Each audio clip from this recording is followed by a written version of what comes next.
Greetings and welcome to Monarch channel, guys.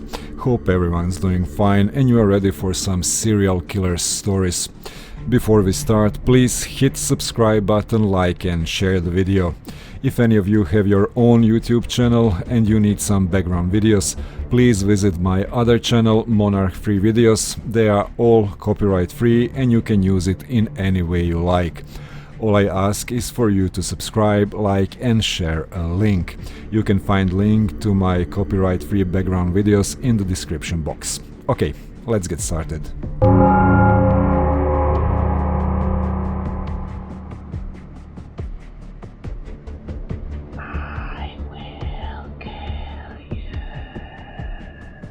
Ramadan Abdel Rahim Mansour, also known as Al-Turbini, was an Egyptian street gang leader and serial killer who raped and murdered at least 32 children in the course of 7 years, throughout several locations in Egypt, including Cairo and Alexandria.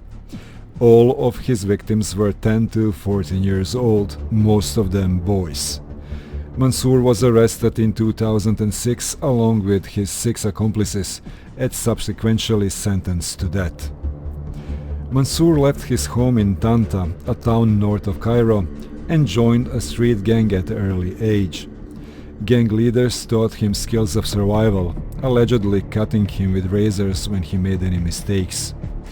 According to his confession, Mansour soon learned the method of getting back to those who crossed him by raping them and murdered anyone who threatened to go to police afterwards. One of the victims, 12-year-old boy Ahmed Naougi, had been a member of Mansour's gang. When Mansour tried to sexually assault him, Naougi reported him to police and Mansour was arrested but released for lack of evidence.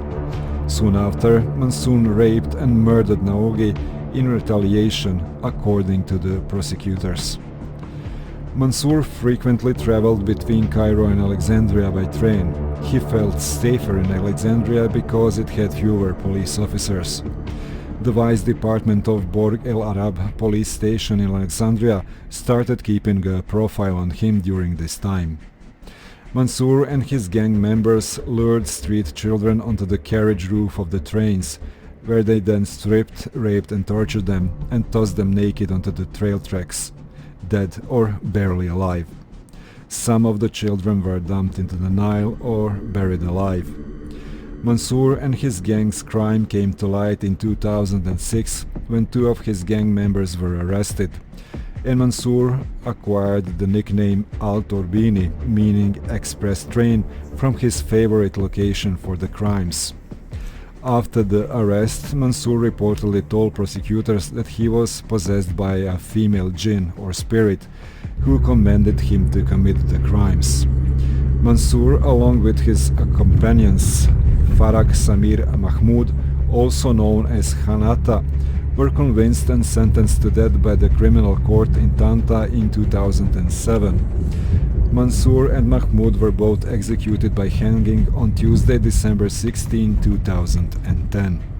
Soon after the arrest, Al-Ahram, a widely circulated Egyptian newspaper, reported that some products in Egypt were being named after Mansour's nickname Al-Turbini. Several restaurants in Mansour's hometown Tanta started selling a so-called Al-Turbini sandwich, allegedly in demand by young locals. Sheep merchant gave the name Al-Turbini to the large-sized lamp priced at more than 2,000 Egyptian pounds. Some tuk-tuk drivers named their vehicle Al-Turbini to attract customers. According to Al-Ahram, the strangest such marketing ploy was that the owners of supermarkets and communication center in Tanta were renaming their businesses Al-Turbini, The Butcher and Gabria. Author and journalist John Bradley commented in his book Inside Egypt, the Land of Pharaohs and the Brink of a Revolution that this reaction borders on the incomprehensible. But what it clearly indicates is that something has gone terribly wrong with contemporary Egyptian society.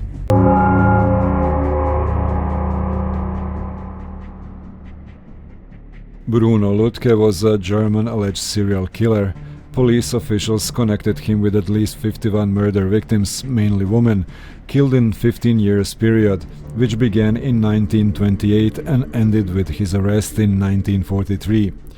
He was never given a trial, and some historians consider him innocent. Born in Köpenick, Lütke had a mild intellectual disability. He could not, for example, tell interrogators how many minutes there were in the hour, and worked as a coachman. He was well known by the local police as Petty Theft and Peeping Tom. On 31st January 1943, a woman was found murdered in the woods near Köpenick, strangled with her own saw. The victim showed signs of post-mortem sexual abuse, and her purse was missing. Police brought in Lütke for questioning on 18 March 1943, where he quickly confessed to murdering not only women but also several other victims, and was taken into custody. Witnesses report Lütke showed signs of physical abuse, and he stated that they would kill me if I didn't confess. Lütke was never put on trial for any of the killings. Declared insane, he was sent in the SS-run Institute of Criminological Medicine in Vienna, where medical experiments were carried out on him until his death, when an experiment went wrong in 1944. The 50-odd crime scenes showed no similarities in modus operandi, signature or motive. No fingerprints were ever found, and no evidence against Lütke had ever been presented. A Dutch former chief of police named Jan Blau investigated original police reports, finding them inconclusive, incoherent, and vague. He also expressed his disbelief that a semi-literate who once get caught stealing a chicken could evade authorities for nearly 20 years, let alone get away with murder.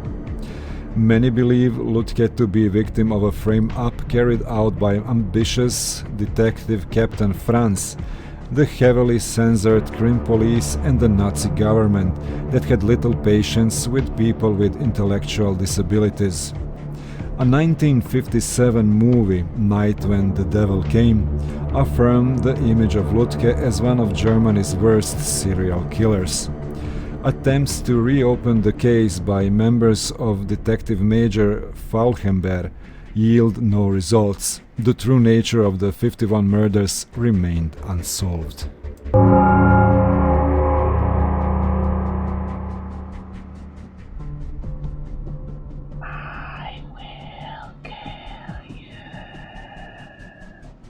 Karol Kot was a Polish serial killer who terrorized Krakow, the city he was born and raised in, until his capture in June 1966. Due to trial evidence and to seemingly random choices of victims, which included children and elderly people, Kot was nicknamed the Vampire of Krakow. At the trial, in which Kot pleaded guilty to all of the crimes he was charged, he was sentenced to death on 14 July 1967. After an appeal, the death penalty was reinstated and carried out on 16 May 1968, when Kot was 21 years old. Karol Kot spent his whole life in Krakow. His family consisted of his father, who was an engineer, his mother, and a sister who was 8 years younger than him. For family summer holidays, the four would travel to Pcim, to the south of Krakow, where aboard Kot began to regularly visit a butcher shop and became increasingly fascinated by knives, dying animals, and blood. Kot found pleasure in watching dead, and at the encouragement of some of the abattoirs in drinking still-warm pig blood. The young Kot was also tortured small animals, was abusive to his sister's cats, and started collecting knives. He indulged in studying anatomy books, imagining wounds that can be inflicted on people. Academically, Kot had no problems at school, although he remained isolated from other students for his somewhat strange personality. He was also a member of a shooting club, with dreams of becoming a commando or a student at the officer candidate school. Kot suffers a nervous breakdown because he failed one of his subjects in college. Eventually, he was allowed to study at another technical college for communication, where he passed the school leveling examinations. Kott's public crimes occurred in two separate sprees. On 21 September 1946, Kott attacked Helen Velgen, whom he stabbed in church. He drove the knife from behind when she kneeled down to pray. The victim managed to survive. The second attempt murder occurred shortly after, on 23 September, when Kott spotted Francesca Lewandowska leaving a tram. He followed her and stabbed her in the back on the stairs to her apartment. This attack was also unsuccessful, and both victims reported seeing a younger male attacker. 6 days later, on 29 September, he stabbed Maria Plicha from behind after he spotted her near a church and followed her to Jana Street. She died the next day, but not before Kott visited the hospital and inquired about the victim. After a lull of 17 months, the attacks recommenced. On 13 February 1966, in an overkill, Kott fatally stabbed an 11-year-old boy, Lazek Kalek. On 14 April 1966, he attacked an 8-year-old girl. Kott went to Jana Street and assaulted her when she came downstairs to collect letters from the mailbox. He grabbed her and dealt 8 stab wounds to the stomach, chest and back. The girl managed to return home and was taken to hospital, where the doctors managed to save her life. 4 days later, Kott returned to the scene, inquiring about the victim's name from her mother. During the break between attacks, Kott tried to poison random people.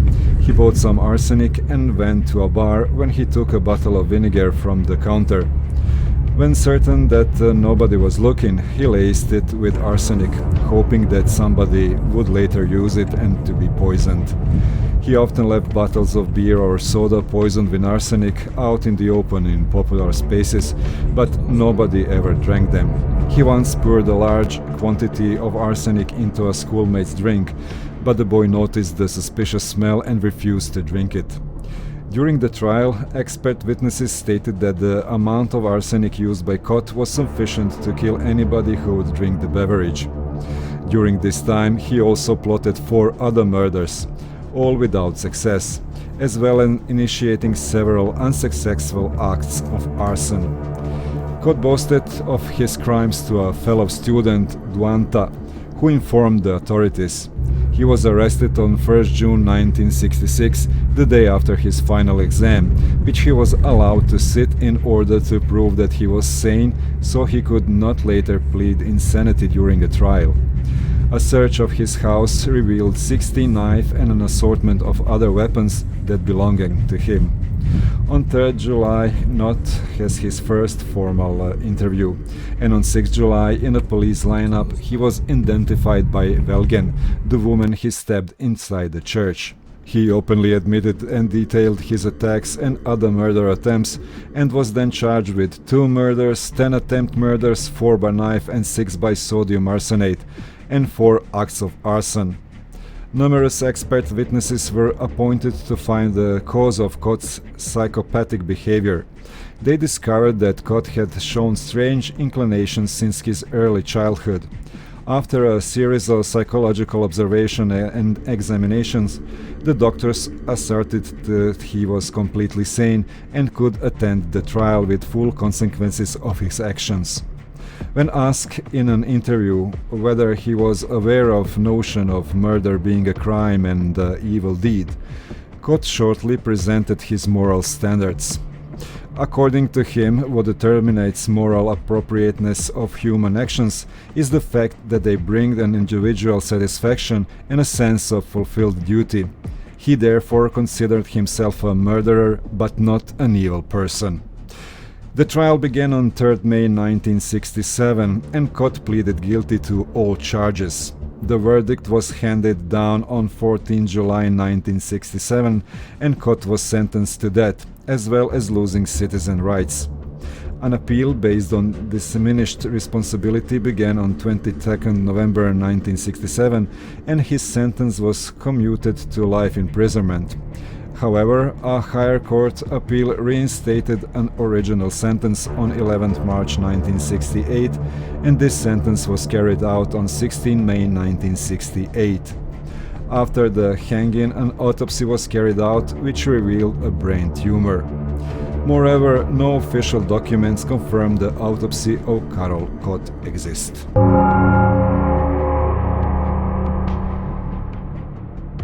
Thank you guys for stopping by, hope you liked these stories. Before you leave, please subscribe and hit the like button. If you have any stories, true or fictional, or maybe you have some scary videos you would like to submit, email is in the description box. And if you need any copyright-free background videos, subscribe to our other channel, Monarch Free Videos, as well. Links are down there. Just put a link to your description box. That's all. No permissions needed. Stay safe and I'll see you soon.